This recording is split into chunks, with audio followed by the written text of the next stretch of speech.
Welcome to Dodgers Daily for Saturday, September 10th. I'm so glad that you've decided to tune in. I'm Casey Porter of Dodger Poke Report. There's a lot of great action yesterday on the farm. Oklahoma City scored late, but it was too little too late. Tulsa, they scored just a lot. Great Lakes, well, they didn't score at all. And then in the nightcap, it was bombs away for Rancho Cucamonga, although they only got 2.5 innings in. So there's a lot of great action to get to. Let's not waste any more time. Let's get right to it, and let's take a trip down on the farm. OKC waited until the 8th inning to score, and it was too little too late as they dropped another one to the Tacoma Rainiers, the AAA affiliates of the Mariners, 6-3 at the Bricktown Ballpark in front of 7,165 fans, so another good crowd there at the Bricktown Ballpark. Andy Burns, as you're seeing here, had 2 hits and an RBI for Oklahoma City, and he has 3 multi-hit games out of the last 4 he's played in September, and he's hitting .385 so far this month.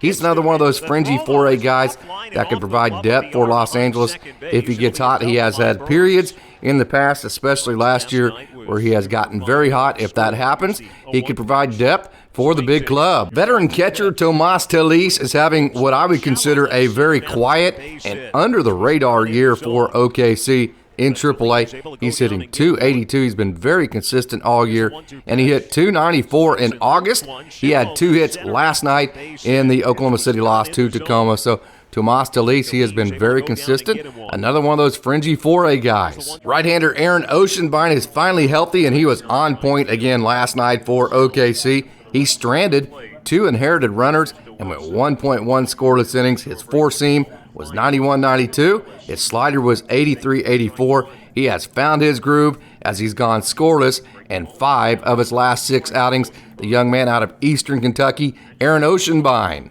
Danny Duffy threw 9 four-seam fastballs that were 91-93, 2 changeups that were 83-85, 2 sliders at 83 and 84, and 3 curveballs that were 73-76 in his outing last night with Oklahoma City.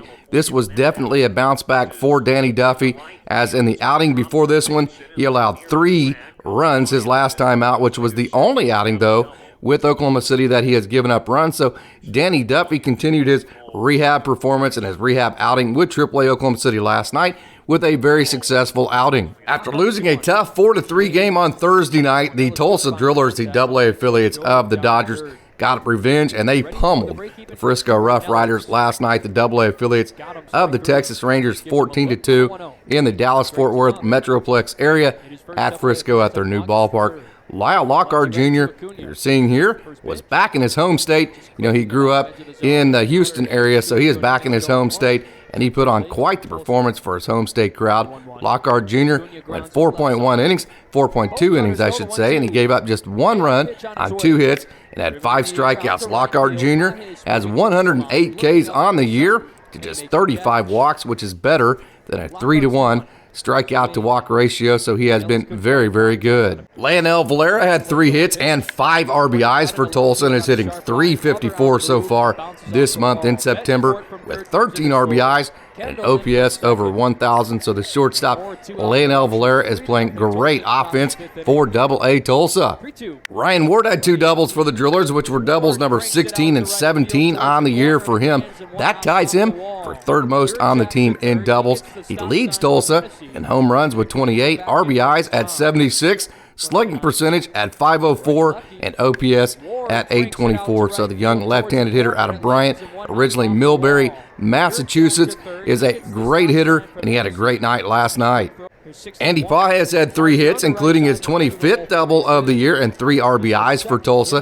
Pages had 2 doubles, 3 RBIs, 2 runs scored, and 6 total bases in his last 2 games at Frisco. So Pages is playing very good offense here as of late. Big right-hander out of Cartagena, Colombia, Guillermo Zuniga was dominant in his 1.1 innings with Tulsa. He hit 99 with his fastball, and he was, as he usually does, right there. You saw it, dropping his big slider. So you can go to my Twitter, Instagram, or Facebook and see every pitch that he threw for the big right-hander, Guillermo Zuniga. Jose Hernandez, left-handed pitcher, might be the most underrated player at any position in the organization. He was flashing his typical big fastball and slider in his 1 inning of scoreless work last night for the Drillers.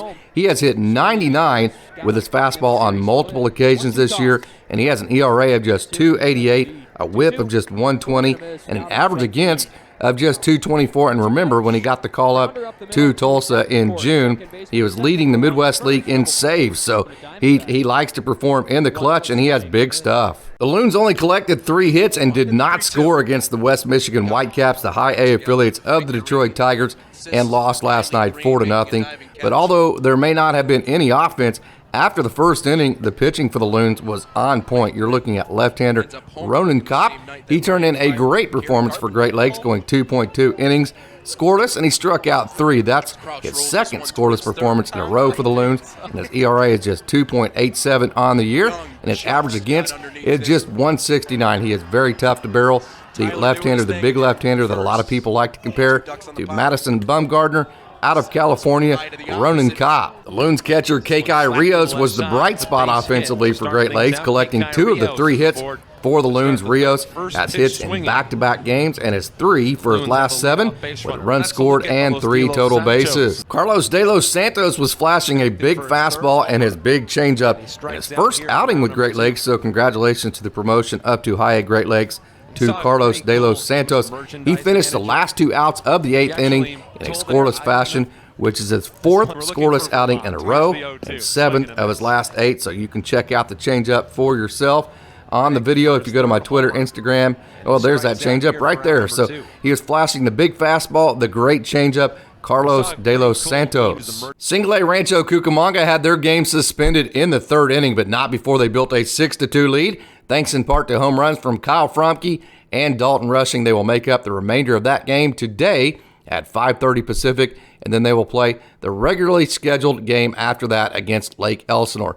Hey, I'm glad that you've tuned in to another edition of Dodgers Daily for Saturday, September 10th. I hope that you tune in tomorrow. I also hope that you visit DodgerPokeReport.com or visit DodgerPoke on all the social media platforms, Facebook, Twitter, Instagram, or TikTok. I also hope that you go to your podcast streaming service of your choice and you become a subscriber to our Dodgers Daily podcast. Hey, if you like this video, give it a like, give it a comment, share it, tell all your friends about it so we can keep providing you content like this in the future. As always, thanks for tuning in, and go Dodgers.